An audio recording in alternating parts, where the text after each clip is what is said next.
வேதத்தின் மையம், ஆன்மீகத்தின் வழிகாட்டி. இது ஓம் சிவதந்திரம் யூடியூப் சேனல். ஓம்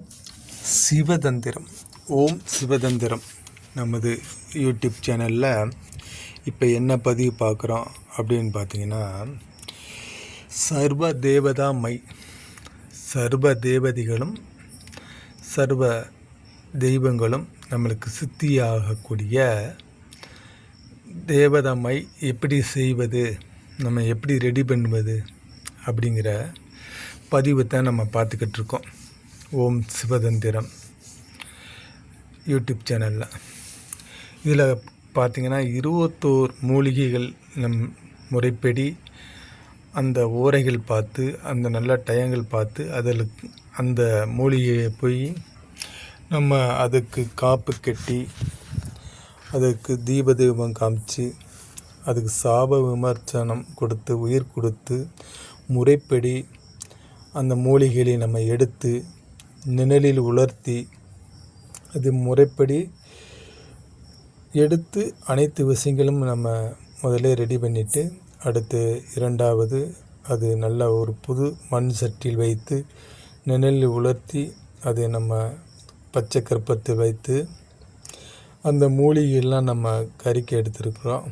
எடுத்து அதுக்குரிய நாம் சர்வ தேவதாமை ரெடி பண்ணக்கூடிய பொருட்கள் பார்த்திங்கன்னா எல்லாமே ஒரிஜினல் தர வாய்ந்த பொருட்களை தான் நம்ம அதை சேர்க்குறோம். என்னன்னு பார்த்திங்கன்னா, இதில் பூராமே ஒரு 5 பொருள் ரொம்ப விலை உயர்ந்த பொருள். புனுகு, கோரோசனை, கஸ்தூரி, குங்குமப்பூ, இதெல்லாம் ரொம்ப ரொம்ப விலை கூட. கோரோசனை அதை விட விலை கூட. எல்லாம் ஒரிஜினலாக நம்ம தரம் பார்த்து நம்மளுக்கு தெரிஞ்ச பழக்கமுள்ள நம்ம நாட்டு மருந்து கடையில் நம்ம வாடிக்கையாக வாங்கி செய்கிறோம். இதுக்கெல்லாம் இந்த மாதிரி தெய்வ உபாசனை இருக்கிறவங்களுக்கு அந்த மற்ற அனைத்து பிரச்சனைக்கும் இப்படி தர வாய்ந்த ஒரிஜினல் பொருள்களை வச்சு நம்ம செஞ்சால் தான் அது நல்லா 100க்கு 100 வேலை செய்யும். இப்போ நம்ம என்ன அரைக்கிறோம் பார்த்திங்கன்னா, அஞ்சனக்கல். இந்த முத நம்ம அந்த இப்போ அரைக்கக்கூடியது அஞ்சனக்கல். மெயின் அந்த அஞ்சனக்கல் சேர்க்கணும். இந்த அஞ்சனக்கல்லில் நிறைய தெய்வீக சக்தியானது இதில் நிறைய அடங்கியிருக்கு. அதனால் இப்போ முத பார்த்திங்கன்னா நம்ம அஞ்சனக்கல் போட்டு அரைக்கிறோம். அந்த வீடியோ உங்களுக்கு தெளிவாகவே நம்ம காட்டுறோம். அஞ்சனக்கல் அரைக்கிறத, அஞ்சனக்கல் அரைச்சிட்டு அந்த ரெண்டாவது நம்ம கருக்கிய அந்த மூலிகைகளுடைய இதை சேர்த்து அதையும் நம்ம ஒன்றா போட்டு அந்த கழுவத்தில் போட்டு அரைக்கிறோம். நல்லா அரைக்கணும், அனைத்துமே அரைக்கணும், நிறையா பொருட்கள். அடுத்து நம்ம பச்சை கற்பூரம் சேர்க்குறோம். அந்த வீடியோவில் நீங்கள் பாருங்கள் தெளிவாக. பச்சை கற்பூரம் அந்த எல்லாமே தர வாய்ந்த பொருட்களை நம்ம சேர்த்தா தான், சேர்த்து அதை முறைப்படி நம்ம செஞ்சு அந்த நல்ல நேரங்கள் பார்த்து, நல்ல உரைகள் பார்த்து, அதை நம்ம மந்திரங்கள் உச்சாரணம் செய்து உருவேற்றி கோரோசனை, இப்போ நம்ம கோரோசனை சேர்க்குறோம். பச்சை கற்பூரம் அடித்து மிர்ச்சை விட்டி கோரோசனை சேர்க்குறோம். கோரோசனைலாம் ரொம்ப விலை கூட. அதெல்லாம் நிறைய இடத்துல கிடைக்காது. கிடைச்சாலும் அது ஒரிஜினலாக இருக்காது. கோரோசனை போல் இருக்கும், அது கோரோஜனையாக இருக்காது. அதுபோல் நம்ம இப்படி தெரிஞ்ச இடத்துல தான் நம்ம வாங்கணும். இப்போ கொடுக்குறத அந்த கோரோசனையை நம்ம கொஞ்சமாக தான் அதை பயன்படுத்த முடியும், அதிகமாக பயன்படுத்த முடியாது. விலை ரொம்ப ஜாஸ்தி, கிராம் கணக்கில் விலை ஜாஸ்தி.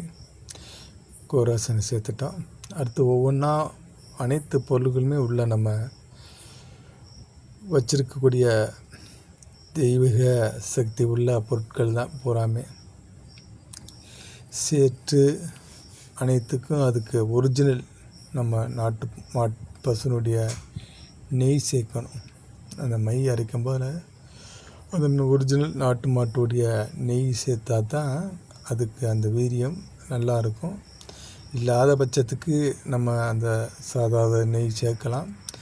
கிடைச்சா முடிஞ்ச அளவுக்கு ஒரிஜினல் சேர்க்க வேண்டும். அதுதான் முறை. அதுதான் அந்த தெய்வத்துடைய அணுகர்கள். நம்ம முழுமையாக அனைத்துமே தரம் வாய்ந்த பொருட்களை நம்ம சேர்க்கும் பொழுது தான் அதோடைய வீரியங்கள் நம்மளுக்கு அதிகமாக கிடைக்கும். இப்போ ஒருத்தங்களுக்கு செஞ்சு கொடுக்குறோம் அப்படின்னா அவங்களுக்கு அனைத்து ரிசல்ட்டும் நல்லா கிடைக்கும். இப்போ தெய்வ உபாசனை எடுக்கிறாங்க அப்படின்னா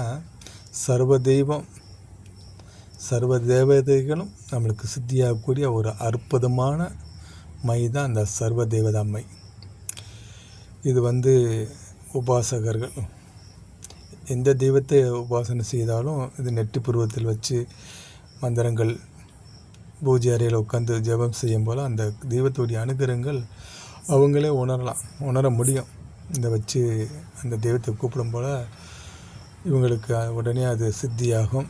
அந்த தெய்வம் அனுகிரகங்கள் கண் முன்னே தோன்றும். ரொம்ப அற்புதமான விஷயம். ஒரு துஷ்ட சக்தி இருக்குது, ஒரு மந்தமான சிவாய நம திருச்சிற்றம்பலம்.